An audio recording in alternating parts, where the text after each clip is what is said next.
Halo sobat semua, dimanapun kalian berada, semoga kalian baik-baik saja. Sebelumnya saya mau memberitahu kalian semua bahwa Kiko itu enak tahu. Oke, tanpa berlama-lama lagi, karena saya pun mau kondangan, ini dia ceritanya. Ceki Treat. Ini adalah sebuah dinding yang tak terlihat. Orang tidak bisa keluar dan tidak bisa masuk. Sebuah truk menabraknya seperti sebuah pembatas. Kepala truk masuk ke bagian belakang. Pesawat yang terbang di ketinggian juga tidak bisa terbang keluar. Sekali terbentur menjadi kepingan. Ini bukanlah hal yang paling hebat. Dinding tembus pandang ini memiliki kemampuan yang besar. Barang yang beraluminium akan langsung terhisap. Tidak peduli di badan ada barang sekecil apapun atau lonceng yang di dalam gudang. Kekuatan hisap yang besar ini bahkan bisa menerbangkan Sumanto yang 200 kg. Sol yang anti licin pun juga tidak ada gunanya. Tetap saja dihisap. Kunci di tangan Xiaomei pun juga besi.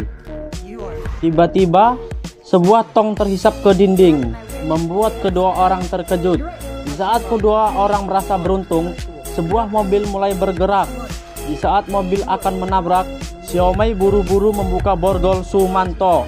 Sumanto menghindar dari bahaya. Xiaomei pun tertabrak mobil dan meninggal. Di sisi lain lebih parah, panci semuanya ditarik. Sekotak pisau juga berterbangan ke arah pintu. Orang-orang panik berlari keluar dan rumah itu hancur. Kemudian Sumanto dan yang lain meneliti. Jika tidak secepatnya mencari solusi, satu kota akan menjadi hancur. Di saat itu, dinding transparan terjadi hal yang mengerikan. Semua sampul mulai terang dan gelap. Tidak berhenti memunculkan suara. Ercu yang mendengar langsung pingsan. Orang di luar juga sama. Satu demi satu pingsan.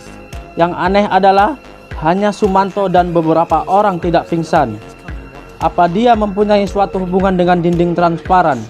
Orang-orang yang mendengar suara pingsan. Suara seperti ini berkelanjutan selama 2 menit. Selain Sumanto dan beberapa orang, sisanya pingsan. Ya ampun, sebenarnya apa yang terjadi? Samsul menangis di samping anaknya. Kemudian dia memutuskan untuk gantung diri, meletakkan tali di lehernya dan perlahan-lahan mengatur napas, bersiap untuk gantung diri. Tiba-tiba Sumanto menghampirinya. Samsul menggunakan kakinya menendang papan dan langsung jatuh ke bawah. Untungnya wanita ini memutuskan tali dan menolongnya. Kemudian hal yang aneh terjadi. Medan magnet dinding transparan perlahan-lahan menghilang. Orang yang pingsan pun mulai siuman.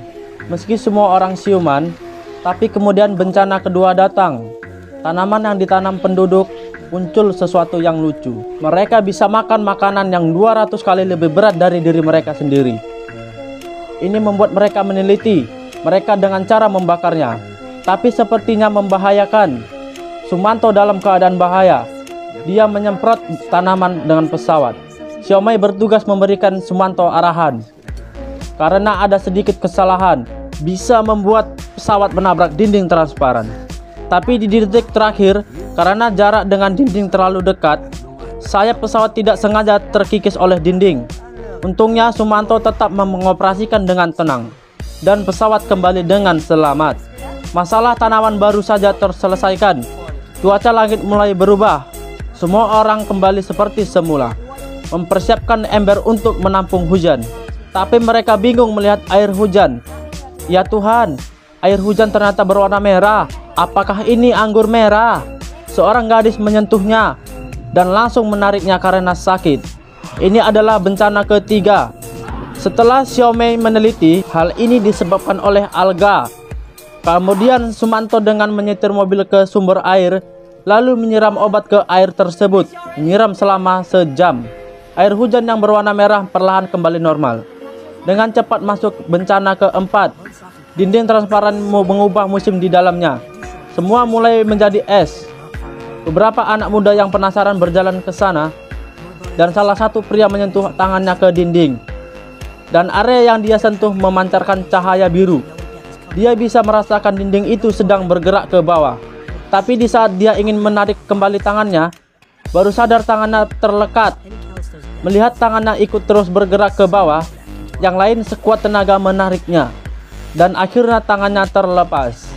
Ya ampun, kalau terlambat selangkah saja, tangan kanannya yang berharga mungkin saja sudah tidak ada.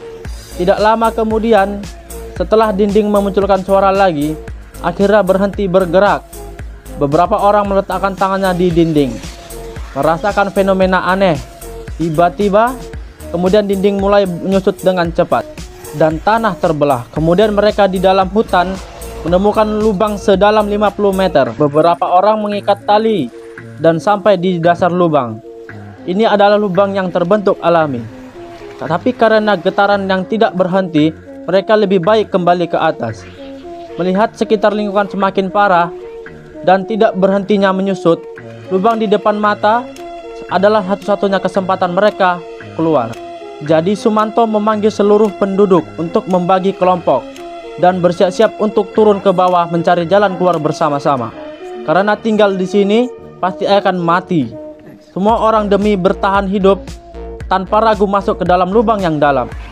Mereka berjalan dengan rapi, hati-hati melangkah melalui celah-celah.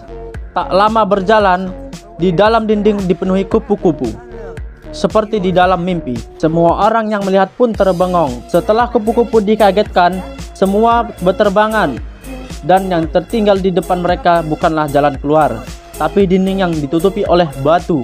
Ketika semua orang bingung, Sumanto mengulurkan tangan kanannya di atas dinding batu. Lalu muncul cahaya biru. Dinding mulai retak dan terbuka. Hidup terlalu lama di dalam dinding transparan, mereka akhirnya bisa melihat titik terang. Film ini selesai sampai di sini.